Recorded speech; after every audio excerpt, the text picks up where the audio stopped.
अस्सलाम वालेकुम, नमस्कार, सत श्री अकाल एंड गुड इवनिंग। मैं हूं आरजू काजमी और आप देख रहे हैं पॉइंट ऑफ व्यू।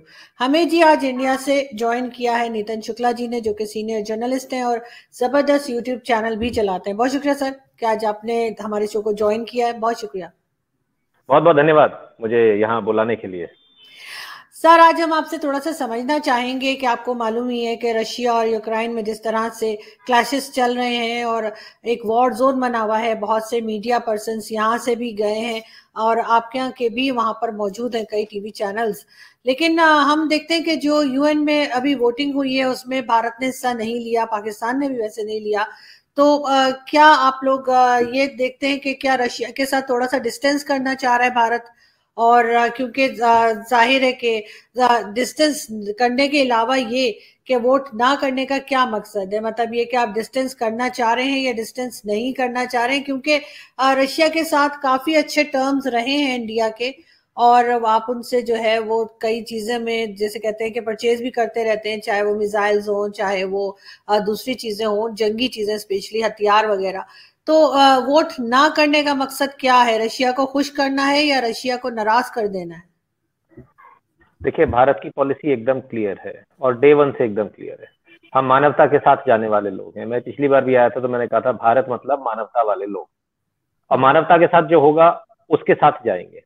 तो वॉर तो कोई भी नहीं चाहेगा, तो वॉर के साथ नहीं जा सकते, लेकिन साथ ही साथ अन्याय के साथ या किसी गलत चीज के साथ भी नहीं जाया जा सकता। जहां तक यूक्रेन और रशिया की बात है तो जरा हम इसको थोड़ा सा समझ लें कि एक्चुअली मैटर क्या है। मैटर सिर्फ इतना सा है कि यूक्रेन रशिया का ही पार्ट था, रशिया से अलग हुआ तो इस कंडीशन पे ट्रीटी है, बाकायदा उनकी ट्रीटी है जो यूक्रेन ने साइन करी है, और वो ट्रीटी जितने भी देश अलग हुए सबके ऊपर लागू होती है। और वो ये है कि जो भी देश अलग हुए हैं उनको जब भी जरूरत पड़ेगी तो सिर्फ और सिर्फ रशिया की फोर्सेस ही जाएंगी उस देश को बचाने। सिर्फ इतना नहीं है, यदि रशिया को अपने लिए कुछ खतरा लगेगा तो वो उस देश की धरती का इस्तेमाल करेगा। मतलब वो आपकी गुडविल पर नहीं कि आप बोलोगे तो करेगा, नहीं तो नहीं करेगा, नहीं, वो करेगा और आपके बॉर्डर पर आकर जो दूसरी कंट्री से बॉर्डर लगता है उस कंट्री को खत्म कर देगा। ये एकदम क्लियर है, ठीक है। अब तीसरी बात आती है। तीसरी बात यह है, रशिया ने एक और इसी ट्रीटी के अंदर जो क्लॉज है वो क्लॉज ये है कि यदि उस देश को जरूरत पड़ेगी तो सिर्फ और सिर्फ रशिया का समर्थन लेंगे, दूसरे किसी देश का समर्थन नहीं लेंगे। तो ये तीन चीज हो गई। अब चौथी चीज जो सबसे इंपॉर्टेंट है इस चौथी चीज में ये है कि ये जो यूएसएसआर का जो फेडरेशन था उस फेडरेशन के अलग होने के बावजूद ये जो रहेंगे ये रशिया के साथ अलाइंड रहेंगे। ये दूसरे देश के साथ या नेटो के साथ नहीं जाएंगे, बफर जोन का काम करे। देखिए, इन देश को अलग करने का पर्पज क्या था? कोल्ड वॉर चल रहा था, अमेरिका ने युद्ध की स्थिति कर दी कि तृतीय विश्व युद्ध हो जाएगा, और तृतीय विश्व युद्ध ना हो इसलिए अपने भाग को काटकर रशिया ने अलग किया कि चलो हम अपने पार्ट को काटकर एक बफर जोन बना देते हैं विश्व में ताकि शांति हो। तो बेसिकली क्या होना था कि इन्हें नेटो के साथ नहीं जाना था। नेटो किसका है? अमेरिका का है। तो ये पूरा प्लान कौन खेल रहा है? अमेरिका खेल रहा है। अमेरिका को क्या जरूरत है कि आप वहां कर यूक्रेन में आकर आप यूरेनियम एनरिचमेंट और तमाम सारी चीजें करो, आप यूक्रेन को लगातार हथियार दे रहे हो, इसका मतलब आप तो रशिया को घेर रहे हो। तो रशिया के हित में यह है कि रशिया अपने आप बचाव तो करेगा, और उस बचाव करने में रशिया मुझे नहीं लगता कि गलत है, क्योंकि ट्रीटी जो बेसिक ट्रीटी जो वायलेट हुई है वो यूक्रेन की तरफ से हुई है, रशिया की तरफ से नहीं हुई, पहली बात। इसलिए यूक्रेन के साथ भी नहीं जा सकते। वॉर हो रहा है तो रशिया को भी ये नहीं कह सकते भाई वॉर अच्छा है, तो कोई भी नहीं कहेगा ना कि बेगुनाह लोग मारे जा रहे हो, तो ये तो कोई भी नहीं कहेगा। तो दोनों ही चीजों को बैलेंस आउट करते हुए भारत ने कहा कि हम एब्सटेन करेंगे, ना तो हम आपकी तरफ रहेंगे ना हम आपकी तरफ करेंगे। हम सिर्फ एक ही चीज बोल रहे हैं कि सभी विश्व के जितने भी देश हैं उनकी टेरिटरी, उनकी इंटीग्रिटी बरकरार रखी जाए, नागरिकों को सुरक्षा दी जाए, नागरिक कहीं भी परेशान ना हो, नागरिकों को निशाना ना बनाया जाए। इतनी सी बात है। अब आती दूसरी बात, आपने कहा हमारे रशिया से संबंध है, पारंपरिक संबंध है, इसमें कोई दो राय नहीं है, सभी जानते हैं। दूसरी बात आपने बोली कि हमारे संबंध हमारे किससे नहीं, हमारे अमेरिका से संबंध, हमारे सभी से संबंध। हमारे तो जितने भी देश हैं सभी से संबंध अच्छे हैं, बुरे किसी से भी नहीं। कोई दूसरा देश अगर हमसे बुराई रखता है तो उसमें कोई कसूर नहीं, हमारी तरफ से ऐसा नहीं है, भारत की तरफ। अब आते हैं दूसरी बात पर। आपने बोला कि हम रशिया से सामान बहुत खरीदते हैं, जंगी सामान बहुत खरीदते हैं, इसमें भी कोई दो राय नहीं। हमारा जो सामान खरीदा जाता है उस पर रशिया से ज्यादा खरीदा जाता है। लेकिन इसका भी एक और चीज मैं आपको यहाँ क्लैरिफाई कर दूं, हम रशिया को जंगी सामान बेचते भी है। ब्रह्मोस सुपरसोनिक मिसाइल जो कि किसी भी रेडार में पकड़ में नहीं आ सकती और जिसको कोई इंटरसेप्ट नहीं कर सकता, तो ऐसी सुपरसोनिक मिसाइल को हम रशिया को बेचते हैं, हमने बनाया, हम बेच रहे हैं, और तमाम सारी दुनिया को बेच रहे हैं। तो ये परस्पर में है। देखिए, ट्रीटी भारत जो है वो पहले वाला भारत नहीं रहा, वो धीरे धीरे करके अब आगे बढ़ चुका, बहुत आगे बढ़ गया। और ये स्थिति कि हमारी जो अब जो पार्टनरशिप है वो बराबरी की पार्टनरशिप है, दबे वाली पार्टनरशिप नहीं कि तुम बड़े और हम छोटे, ऐसा नहीं है। देखिए हमने एब्सटेन किया, रशिया ने बढ़ चढ़कर हमारे लिए तारीफ करी, उनकी एम्बेसी ने तारीफ करी, रशियन जो प्रेसिडेंट है उन्होंने तारीफ करी, और उससे पहले उन्होंने खुद ने बाकायदा ये सहयोग मांगा, यूएनएससी में हमें आपसे सहयोग चाहिए। तो जो मैक्सिमम सहयोग था वो किया गया। यूक्रेन का जो मैक्सिमम सहयोग हो सकता है वो किया जा रहा है। ह्यूमैनिटेरियन एड हवाई जहाज घर के पहुंचाई जा रही, दवाइयां पहुंचाई जा रही, खाने का सामान पहुंचाया जा रहा है, कोई कमी ना हो। तो दो देशों का मैटर है, उसमें भारत नहीं पड़ेगा, ये दो देश आपस में निपटेंगे। लेकिन उस बीच में ह्यूमैनिटेरियन एड की जो जरूरत होगी, मानवता के लिए जो आवश्यक होगा वो भारत करेगा। ये एकदम स्पष्ट है, भारत की नीति बिल्कुल क्लियर है। पूरे विश्व के साथ एक जैसी ही ट्रीटी है, कोई ऐसा नहीं, एक जैसी समान भाव से हम देखते हैं, कोई ऐसा नहीं कोई रशिया तो अलग भाव से देखेंगे, यूक्रेन है तो अलग भाव से देखेंगे, अमेरिका तो अलग भाव से नहीं, ऐसा नहीं। देखिए अफगानिस्तान में जो तालिबान आए, उन्होंने आते ही बोला कि भारत के सब बंद कर देंगे कर देंगे कर देंगे। इसके बावजूद आज पाकिस्तान के रास्ते से आपके देश में से होते हुए ट्रक किसके जा रहे हैं? गेहूं के ट्रक जा रहे हैं, चावल के ट्रक जा रहे हैं, दाल के जा रहे हैं, किसके जा रहे हैं? दवाइयां जा रही हैं, वैक्सीन जा रही है, भारत की तरफ से जा रही है। हमने किसी के लिए भी कभी मन में, हमारे भारत के मन में ये कहीं नहीं होता है कि हमारा दुश्मन है। हमारे तो वसुधैव कुटुंबकम, सारा पूरा विश्व हमारा परिवार है। हम ये मानते। अब कोई व्यक्ति, यदि कोई व्यक्ति, जनता कभी नहीं चाहती, व्यक्ति होता है, कोई व्यक्ति जो लीडर है, यदि वो भारत से अगर दुश्मनी रखता है या उसके मन में कोई द्वेष है किसी प्रकार का, तो उसकी जिम्मेदारी हम कैसे ले सकते हैं? वो तो उनका आउटलुक है। तो भारत एकदम क्लियर है, भारत का स्टैंड एकदम क्लियर है, पूरे विश्व के साथ एकदम क्लियर है। विश्व कल्याण के लिए काम करने वाले हम लोग हैं, जैसे बोलेंगे कि ह्यूमैनिटेरियन गुड के लिए हम लोग काम करने वाले लोग हैं, एनवायरमेंट फ्रेंडली हम लोग हैं।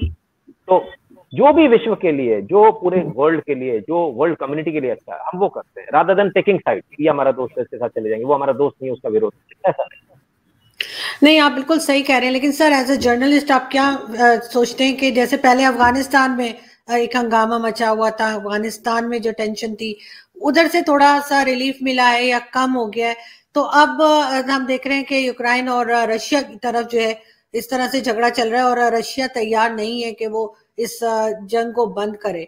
उसका ये भी स्टेटमेंट आया है कि जी मैं पूरे एरिया पे कब्जा करूंगा या पूरे एरिया को कैप्चर करूंगा। तो इससे आप क्या देख रहे हैं कि क्या बाकी की जो दुनिया है, बाकी सारी कंट्रीज हैं, उनके ऊपर क्या इफेक्ट पड़ने वाला है? और हर चीज उसमें आ जाती है, ऑफ कोर्स उसमें इकोनॉमी भी आ जाती है, उसमें बहुत सी चीजें, सैंक्शंस लग रही हैं रशिया के ऊपर, तो रशिया अपनी चीजें नहीं किसी को दे पाएगा। साथ ही कई कंपनीज ने रशिया में भी अपनी प्रोडक्ट्स बंद कर दी हैं, चाहे वो एप्पल कंपनी हो चाहे दूसरी हो। तो आप क्या देख रहे हैं, इसका फ्यूचर क्या देख रहे हैं आगे? जो बाकी की कंट्रीज हैं वो इसको किस तरह से लेंगी और उनको क्या नुकसान हो सकता है इसका? देखिए सबसे पहले शुरू करूं, आपने बोला अफगानिस्तान में सब नॉर्मल है। देखिए कुछ भी नॉर्मल नहीं हो रहा। बेसिकली पूरी प्रैक्टिस है वेस्ट और ईस्ट को अलग करने की एक प्रैक्टिस है। ये प्रैक्टिस ये है कि आप रशिया को बैन कर दोगे तो क्या हो जाएगा? कोई फर्क पड़ेगा? नहीं पड़ेगा। भारत तो रशिया से कर रहा, पाकिस्तान के प्राइम मिनिस्टर खुद गए थे उनके जिस समय वॉर जोन हो गया, तो वो भी उनसे डील करने जा रहे हैं। चाइना डील कर रहा, कोई फर्क नहीं पड़ने वाला। हमारी सारी छोटी कंट्रीज ऑटोमेटिकली बाय डिफॉल्ट उनके साथ डील। ये जो एक लाइन खींचने का जो प्रयास हो रहा है वेस्ट और ईस्ट में कि वेस्टर्न कंट्रीज अलग हो जाएंगे, ये अलग हो जाएगा, इससे कुछ फायदा नहीं होने वाला। दूसरी बात, मैं बहुत इंपॉर्टेंट बात यहाँ आपको बता दूं, कुछ अफगानिस्तान में नॉर्मल नहीं हुआ। अफगानिस्तान की स्थिति से ध्यान हटाने के लिए ये सारा प्रपंच किया जा रहा है कि आपका ध्यान यूक्रेन पे चला गया, आपका ध्यान यूक्रेन पे चला गया। आज आपके पाकिस्तान में ब्लास्ट हो गए, 65 से ज्यादा लोग मारे गए। ये किसने किए, कहां से हो गए? बेसिकली नॉर्मल कुछ भी नहीं हुआ है। ये हम गलत फहमी, हमारी गलत फहमी। वहां से ध्यान हटाया जा रहा है, तो वो जो करना है ना, उनको करने का मौका मिल रहा है। दे आर गेटिंग, जिस बोलते हैं ना टाइम बार्गेन, उनको टाइम मिल गया। तो वहां अफगानिस्तान में जो आतंकवादी मानसिकता के लोग हैं, उन्होंने आपके ब्लास्ट कर दिया। तो इसमें कुछ फायदा नहीं हुआ, इसमें तो बेसिकली नुकसान हो रहा है। तो ये जो करने वाले लोग हैं, इनका पर्पस ये है कि ईस्ट और वेस्ट को अलग किया जाए। ये पॉसिबल नहीं हो पाएगा क्योंकि आपको बिजनेस करना ही पड़ेगा एक दूसरे से। अब इन्होंने सैंक्शन लगा दिया, अल्टीमेटली क्या हुआ? रशिया ने पलट के उनको रॉकेट देने से मना कर दिया। अब पूरा स्पेस प्रोग्राम आपका धरा रह जाएगा और पूरे विश्व को इससे नुकसान होगा। तो ये थोड़ा सोचना पड़ेगा। मैं किसी कंट्री का नाम नहीं लूंगा, पर कुछ कंट्रीज ऐसी हैं जो जिसके भी दोस्त बनती हैं, जहां भी जाती हैं, उस देश का सत्यानाश हो जाता है। वो जहां भी पहुंचे हैं आज तक, वो ये कहते हैं कि हम आपकी भलाई के लिए आए हैं, लेकिन वो उस देश का बर्बाद करके जाते हैं। बहुत सारी कंट्रीज है, मैं नाम नहीं लूंगा, और ज्यादा उसमें 100% देखिए तो देखा जाए तो मुस्लिम कंट्रीज ही है। ठीक है।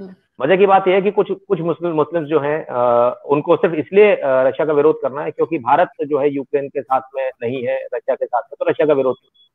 तो किसके साथ आप खड़े हो रहे हो? कौन सी कंट्री के साथ आप खड़े हो? जिस कंट्री के साथ आप खड़े हो रहे हो, जरा देखिए, 1 दर्जन मुस्लिम कंट्रीज को उसने इन्वेड किया और मिलियंस ऑफ मुस्लिम्स को उसने मार दिया। तो आप समझिए, जो लोग इस चक्कर में जा रहे हैं कि भारत तो अगर रशिया के साथ है तो हम किसी दूसरी कंट्री के साथ जाएंगे, तो ये आपको देखना पड़ेगा, क्योंकि नाम लेना उचित नहीं होगा, आप ही समझ रहे हैं किसकी बात कर रहा हूँ। तो ये बहुत क्लियर है, जिसने जो किया है वो सबके सामने है। लेकिन सर ऐसे सिर्फ इस्लामिक कंट्रीज के ऊपर सारा इल्जाम लगा देना तो ठीक नहीं होगा, मेरा नहीं ख्याल के इतना कोई मैं खास। इस्लामिक कंट्रीज के ऊपर इल्जाम नहीं लगा रहा हूँ। मैं तो ये कह रहा हूँ इस्लामिक कंट्रीज प्रताड़ित है किसी एक पर्टिकुलर देश। उस देश ने वो जहां जा गया बोलता कि हम तुम्हारी मदद करेंगे, उस देश ने उसको वहां बर्बाद कर दिया। सर बहुत आप बड़ा इसको देश। कहने साफ बोलिए ना सर, नाम लीजिए। अब आपको देखिए कौन रोक रहा इंटरनेशनल है? फोरम पे, आपके यहाँ थोड़ी उठा के इंटरनेशनल, ले जाते हैं हमारे यहाँ की तरह, अगर नहीं कुछ नहीं, बोला तो बात उठा के। बात बात इसकी नहीं आरजू जी। इंटरनेशनल फोरम है, तमाम सारे आपके हम्म। देश के लोग भी देखते हैं, हमारे देश की भी देखते हैं। जब हम इंटरनेशनल फोरम पे बैठते हैं तो हम अपने देश का प्रतिनिधित्व करते हैं। तो मेरा देश जब नाम नहीं लेता तो मैं भी नाम नहीं ले सकता। तो ये मेरे लिए एक लेकिन थोड़ी। मैं नहीं समझती सर, लेकिन मैं ऐसा नहीं समझती कि किसी खास कंट्री के जो लीडर्स हैं उनके कहीं जाने से ऐसा होता है। ये पहले ये चीज तो बहुत दिनों से ये चीज चल रही थी, और ये जरूर है कि कहा जा रहा था कि सब सिचुएशन पता थी फिर भी चले गए। ये बहुत पहले से ये सब कुछ चल रहा था रशिया का और यूक्रेन के बीच में। लेकिन सर उसके साथ ये भी कहा जा रहा है, मैं ये नहीं मानती कि सही कहा जा रहा है, लेकिन नहीं, ये एक कह रहे एक हैं कि कंट्री जी। है ना, वो एक कंट्री है जो सीरिया में भी जाती कहती है हम तुम्हारी मदद करेंगे, लीबिया में भी जाते कहते हैं हम तुम्हारी मदद करेंगे, इराक में भी जाते हैं हम तुम्हारी मदद करेंगे, और बहुत सारी जगह जाते हैं, अफगानिस्तान में भी जाते हैं कहते हैं हम तुम्हारी मदद करेंगे। और जहां जहां जाते हैं वहां क्या करके आते हैं वो आपके सामने। लेकिन सर खैर वो सर हसीन इत्तेफाक भी हो सकते हैं सर, इसको क्या कह सकते हैं। लेकिन ये जरूर है सर कि इससे आपको क्या लग रहा है कि ये अभी जैसे तकरीबन 22 कंट्रीज जो है यूरोपियन, उन्होंने पाकिस्तान को भी लेटर लिखा है कि जी आप जो है वो रशिया को कंडेम करें और आप यूक्रेन के साथ खड़े हो, वरना ये वो, और इसी तरह के कुछ ना कुछ फाइन्स जो है वो हमारे यहाँ के बैंक्स के ऊपर जो है वो अमेरिका ने भी लगा दिए हैं, जो कहा जा रहा है कि रिएक्शन आ रहा है। लेकिन बाकी जो यूरोपियन कंट्रीज, आपको लग रहा है कि वो भी आगे से इसी वॉर जोन का हिस्सा बनने जा रहे हैं या नहीं? क्योंकि अमेरिका ने तो साफ इनकार कर दिया है कि जी हम इस जंग में नहीं कूदेंगे, क्योंकि वो भगत चुके हैं ना, अफगानिस्तान उनके सामने है। तो शायद इस वजह से डर के जो बाइडेन साहब दौड़ गए। लेकिन आपको कैसा लगता है? देखिए अगर इंटरनेशनल फोरम की बात करें तो एक बहुत एकदम क्लियर बात है कि इस पूरे युद्ध में अगर सबसे सबसे बेइज्जती किसी की हुई है तो वो हुई है अमेरिका की। उसकी साख बहुत बुरी तरह से गिरी है। अब दूसरी बात, अमेरिका कहता है कि आप इस पर ये करो नहीं तो हम ये करेंगे। तो तुमको किससे प्रॉब्लम है? रशिया के खिलाफ तुमको किसी को खड़ा करना, चाहे वो पाकिस्तान हो चाहे इंडिया हो, तो आप डायरेक्टली लड़ लीजिए ना। आपको कोई किसी ने रोका है, हाथ पकड़ा है क्या भारत या पाकिस्तान ने कि नहीं तुम मत लड़ो? तो रशिया क्यों नहीं लड़ लेता जाके? अमेरिका क्यों नहीं लड़ लेता जाके रशिया? तो अमेरिका दूसरों पे प्रेशर क्यों बना रहा है, तुम ऐसा करो नहीं तो बैन कर देंगे, ये कर देंगे। दूसरी बात, जहां तक पाकिस्तान की बात है, देखिए पहले तो पाकिस्तान की बात पाकिस्तान जाने, लेकिन फिर भी अगर बात निकली है तो इस बात को कह देता हूँ कि भाई पाकिस्तान का तो दोस्त था अमेरिका, तो पाकिस्तान को तो अमेरिका के साथ खड़े होना था। ये रशिया के साथ कैसे चले गए? ये बात कुछ समझ में नहीं आई, क्योंकि आप तो F-16 और ये वो दुनिया भर की चीजें सब सब अमेरिका से ही ले रहे थे ना। दूसरी बात, आपको तो टैंक भी यूक्रेन ने दिए थे, तो आपको तो यूक्रेन के साथ खड़े होना था। तो ये एकदम यू टर्न, जो टर्न अराउंड आपने जो पॉलिसी का किया है, ये किसके कहने पर किया है, ये किस आधार पे किया? ये मुझे तो समझ, देखिए आप पाकिस्तान में शायद आपको ज्यादा मालूम होगा, बाकी मुझे तो समझ में नहीं आया ये इसका आधार क्या है। मुझे अभी तक समझ में, टैंक आप लेते हो यूक्रेन से, मदद आप लेते हो पाकिस्तान से, बिलियंस ऑफ डॉलर्स आपको पाकिस्तान देता है, आपको हथियार पाकिस्तान देता है, आपको बिलियंस ऑफ डॉलर अमेरिका देता है, आपको हथियार अमेरिका देता है, आपको हवाई जहाज अमेरिका देता है, सब कुछ तो अमेरिका दे रहा है। तो आप अमेरिका के अगेंस्ट में कैसे खड़े हो गए? फिर वो सैंक्शन तो लगाएगा, उसको बुरा तो लगेगा। तो वो अमेरिका और पाकिस्तान का सोचना, लेकिन जो हमें बतौर भारतीय मुझे समझ में नहीं आया कि आखिर ये कैसे हो गया, इतना यू टर्न कैसे? अगर आप मुझे समझा पाए, दर्शकों को समझा पाए, हमारे नहीं लिए सर, बड़ा अच्छा होगा। नहीं सर, हमें तो यही बताया गया है कि रशिया के साथ भी कुछ बिजनेस टाइज बनाई जा रही थी, और जाहिर उनके साथ भी गैस के ऊपर और इस तरह की चीजों के ऊपर बात हो रही थी। तो पाकिस्तान को वैसे करना तो यही चाहिए कि किसी ब्लॉक का हिस्सा ना बने, बल्कि ये कि सभी कंट्रीज के साथ टर्म्स बेहतर होने चाहिए। ये मतलब ये मेरा मानना है कि हमारी फॉरेन पॉलिसी इस वक्त थोड़ी सी वीक जा रही है, वरना हमें होना ये चाहिए था कि सबको साथ लेके चलें और किसी को नाराज ना करें सर, क्योंकि हम अफोर्ड नहीं कर सकते, टू बी वेरी ऑनेस्ट, कि हम अफोर्ड नहीं कर सकते कि कोई हमारे से नाराज हो। तो लेकिन फिर भी सर आप इसका फ्यूचर क्या देख रहे हैं? इसलिए कि ये अभी ये जंग हमें रुकती भी तो नहीं लग रही अभी। देखिए अमेरिका का काम है दुनिया को भड़काना। इन्होंने यूक्रेन को भड़काया, भड़काकर रशिया के घर में इन्होंने कोशिश करी कि कल है वो हो भी रही है, दोनों के बीच में, दोनों घर ही तो है। यूक्रेन कल तक रशिया का ही पार्ट था, और आज दोनों में लड़ रहे हैं। क्यों लड़ रहे हैं? क्योंकि अमेरिका का पॉलिसी है ये, दूसरे को लड़ा दो। अभी वो लड़ा रहे हैं किसको? आप पोलैंड से बोल रहे हैं तुम लड़ लो। अरे भाई पोलैंड क्यों लड़ेगा? उसको क्या लेना देना है? पोलैंड के हमारे रिलेशन बड़े अच्छे हैं, हमने उनके लोगों को हमेशा सहायता करी, वो हमारे लोगों को सहायता कर। पोलैंड को जबरदस्ती रशिया के साथ क्यों लड़ाया जा रहा है? फिर वो कहता है जर्मनी तुम लड़ लो, जर्मनी कहता है दूसरा तुम लड़ लो, तीसरा कहता है चौथा लड़ लो, यूके कहता है तुम लड़ लो। अरे भाई जिसको लड़ना वो डायरेक्टली लड़ लो, आपका पड़ोसी है, वही 7 समुंदर पार थोड़ी बैठा है वो। और अगर अमेरिका को रशिया से लड़ने का इतना ही शौक है तो अमेरिका की वेस्टर्न बाउंड्रीज रशिया की ईस्टर्न बाउंड्रीज से मिलती है, उधर जाके लड़ लो ना वेस्ट ईस्ट पे। आप इतना इतना क्यों चल कर आ रहे हो 6,000-7,000 किलोमीटर, और दूसरे देश से बोल रहे हो तुम लड़ लो? ये ऐसी पहली महाशक्ति देख रहा हूं मैं इस विश्व के अंदर, जो छोटे से बच्चे से कह रहे, छोटे छोटे देशों से, इतने बेचारे जरा जरा से, उनसे कहा जा रहा है तुम लड़ लो। किससे? दुनिया की सबसे बड़ी कंट्री रशिया से। कहाँ लड़ेगा वो बेचारा? ये तो उनको बर्बाद कराने के चक्कर में इनका बेसिकली पर्पज ये है कि हमारा काम बनता और भाड़ में जाए जनता, यानी कि अमेरिका प्रोग्रेस करता रहे, अमेरिका में कोई उत्पात ना हो, और बाकी पूरे विश्व में खलल डालते रहो। तो उनके यहाँ वॉर होता रहेगा तो बिजनेस क्या करेंगे? तो बिजनेस हम करते रहेंगे, पैसे हम कमाते रहेंगे। And war is business by the way. जब आप लड़ोगे, युद्ध लड़ोगे, तो गोलियां चाहिए होंगी, बंदूकें चाहिए होंगी, तोप चाहिए होंगी, हवाई जहाज चाहिए होंगे, गोले बारूद चाहिए होगा, मिसाइल चाहिए होंगी, उनको इंटरसेप्ट करने के लिए इंटरसेप्टर्स चाहिए होंगे। तो ये तो अरबों खरबों का बिजनेस है, इसमें तो देश के देश बिक जाएंगे। तो ये तो अच्छा बिजनेस मॉडल है। तो अमेरिका अपने बिजनेस मॉडल पे चल रहा है। और एक बात और बता दो, अमेरिका में जिस भी राष्ट्रपति ने युद्ध नहीं कराया वो रिपीट नहीं कर पाया। जो बाइडेन उसका जीता जागता उदाहरण है, उन्होंने एक भी युद्ध नहीं किया और बाहर हो गए। तो वहां जीतता भी वही, क्योंकि इकोनॉमी जो है वो वॉर बेस्ड इकोनॉमी। हिंदुस्तान की इकोनॉमी जो है वो कृषि प्रधान है, कृषि बेस्ड है, एग्रीकल्चर बेस्ड, वहां पे वॉर बेस्ड है। उनकी फैक्ट्रियां चलती रहे, इसके लिए उनको वॉर कराना आवश्यक है, तो अपना वॉर करा रहे हैं। लेकिन एक चीज मुझे और सर बताइए कि ये आप जाहिर है आपकी मीडिया पे नजर होती होगी और आप देखते ही रहते होंगे कि ये चीज तो बहुत दिनों से, जैसे मैं कह रही हूँ, बहुत टाइम से बात हो रही थी कि रशिया और यूक्रेन के बीच में टेंशन है और इस तरह की कोई बात हो सकती है कि जंग शुरू हो जाए या अटैक कर दे, जो रशिया ने किया भी। तो मतलब पाकिस्तान भी उसमें शामिल है, लेकिन हिंदुस्तान और पाकिस्तान या दूसरे कोई भी कंट्री के जहाँ जो स्टूडेंट्स वहां पे थे, उनको आपके ख्याल से पहले ही क्यों नहीं निकाल लिया गया वहां से, जब इतनी सिचुएशन बन रही थी, खराब हो रही थी, टेंस हो रही थी? आपके ख्याल से ये पॉसिबल था कि इस सब कुछ होने से पहले ही हम लोग अपने स्टूडेंट्स को ले आते वापस? आरजू जी, मैं यहाँ से बैठ के दावे के साथ कह सकता हूँ कि आपके पाकिस्तान, भारत में तो मुझे मालूम ही क्या स्थिति, आपके पाकिस्तान में जितना भी मीडिया वेस्टर्न इन्फ्लुएंस मीडिया है, और मैं दावे के साथ यहाँ भी कहता हूँ भारत में जितना मीडिया है वो वेस्टर्न इन्फ्लुएंस मीडिया। आपको और मुझे छोड़ दीजिए, ये जो हम लोग, जो छोटे लोग हैं जो यूट्यूब चैनल चलाते हैं, हम लोग वेस्टर्न इन्फ्लुएंस नहीं है, हम लोग सच को सच देखते हैं। बाकी जो वेस्टर्न इन्फ्लुएंस है, इस वेस्टर्न इन्फ्लुएंस मीडिया ने क्या किया, उसने बोला कि युद्ध होना ही नहीं है, रशिया अपने टैंक वापस ले रहा है। झूठ बोल रहे हो आप झूठ बोल रहे हो। रशिया एडवांस करता चला जा रहा है, आप कहते हो टैंक वापस ले दो, क्या बात करते हो? 64 किलोमीटर लंबा काफिला, उसका 64 किलोमीटर, और आप कहते हो टैंक वापस ले रहा। आपने ये झूठ क्यों बोला, या आपने पूरे विश्व को झूठ क्यों बोला? इसके चक्कर में भारत ने एडवाइजरी 15 फरवरी को जारी कर दी थी, तुरंत खाली कीजिए, पहली फुर्सत में खाली कीजिए यूक्रेन। आपने वेस्टर्न इन्फ्लुएंस मीडिया की आप अखबार पढ़ते रहे, बच्चों ने बोला अरे कुछ नहीं होने वाला, वो तो कह रहे टैंक वापस चला गया। वो देखो बीबीसी सीएनएन कह रहा है, ये कभी आपके सगे नहीं होने वाले बीबीसी सीएनएन। तो इन्होंने तो उल्टा बता दिया, बच्चों को फंसवा दिया, जबकि हकीकत कुछ और थी। हकीकत तो इन्होंने बताई नहीं, हकीकत नहीं बताई, इसलिए बच्चे फंस गए। तो कल्प्रिट कौन है? कल्प्रिट वेस्टर्न मीडिया जो झूठ बोल रहा था। और इसमें भी मजे की बात आप ये देखिए, आज अमेरिका क्या बोल रहा है। सीआईए के पास पूरी इंफॉर्मेशन थी कि अमेरिका ऐसे ऐसे रशिया ऐसे ऐसे हमला करेगा, वो अपनी एयरफोर्स को इतना इस्तेमाल करेगा।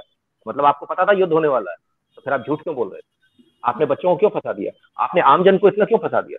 देखिए कितना कितना विरोधाभास है इनकी बात में, कितना झूठ है इनकी बात में, कितना यूटर्न है इनकी बात में। अभी एक हफ्ता पहले आप बोलते हो रशिया युद्ध कर ही नहीं सकता, रशिया युद्ध अफोर्ड ही नहीं कर पाएगा, रशिया युद्ध कर ही नहीं सकता। नाउ यू आर सेइंग कि नहीं हमको तो पहले से ही पता था। जब पता था तो दादा बता देते ना, झूठ क्यों बोल रहे थे?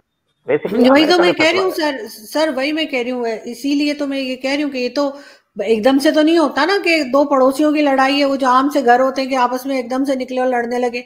दो कंट्रीज की वॉर थी और हमें पता नहीं, किसी को पता नहीं। हमें यहाँ बैठ के हम जैसे हम यूट्यूब पे बात कर रहे होते हैं, हम अंदाजे लगा रहे थे कि ऐसा लग रहा है, तो गवर्नमेंट्स को नहीं पता चला कि वो अपने बच्चों को वहां से निकाल लें, वो बेचारे जो है वहां पे किस बुरी तरह से फंसे। देखिए गवर्नमेंट को बिल्कुल पता होता है, लेकिन जैसे मैंने आपसे बोला ना कि मैंने बोला किसी देश के बारे में कि भाई वो सब जगह जाके बदनाम करा, लेकिन अपन कुछ कर नहीं सकते। तो एक लिमिटेशन होती है बोलने की। भारत सरकार ये नहीं बोल सकती कि रशिया हमला ही करने वाला है, करेगा ही करेगा। एडवाइजरी जारी कर सकते हो कि भाई तुरंत छोड़ दो, और आपको अलर्ट दिए जा रहे हैं। कितनी एडवाइजरी जारी की एक दिन में, 6 मतलब 2 एडवाइजरी, एक सिंगल डे। मतलब मैं समझता हूँ 15-20 एडवाइजरी अब तक भारत ने जारी करी, लेकिन बच्चों को गुमराह कर दिया गया। बच्चों से बोला गया नहीं कोई जरूरत नहीं है निकलने, फिर वो बच्चे फंस गए।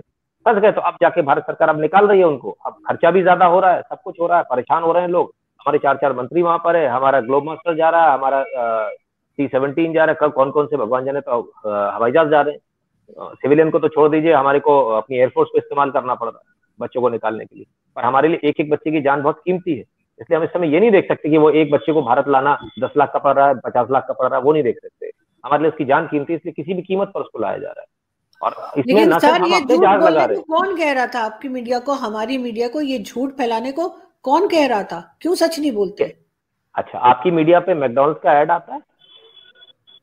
नहीं नहीं, मैंने नहीं देखा। पिज्जा हट का आता अच्छा, आता है ना। पिज्जा हट किसका है? सही। ऐड कहाँ से आ रहा है, किसके दम पर चल रहे हैं लोग? तो उन्हीं की बजाएंगे ना। ये सच इनको मालूम है। आप फोन लगाइए, अपने यहाँ के जो पत्रकार हैं आपके, उनको फोन लगाइए, बोलेंगे हमें मालूम था, लेकिन फिर भी ऊपर से ऑर्डर था ऐसा नहीं दिखाने का है। क्यों नहीं दिखाने का? सर हमारा मीडिया तो खैर आपको पता है कि वो अंडर कंट्रोल होता है, हमारे मीडिया को तो परमिशन नहीं होती।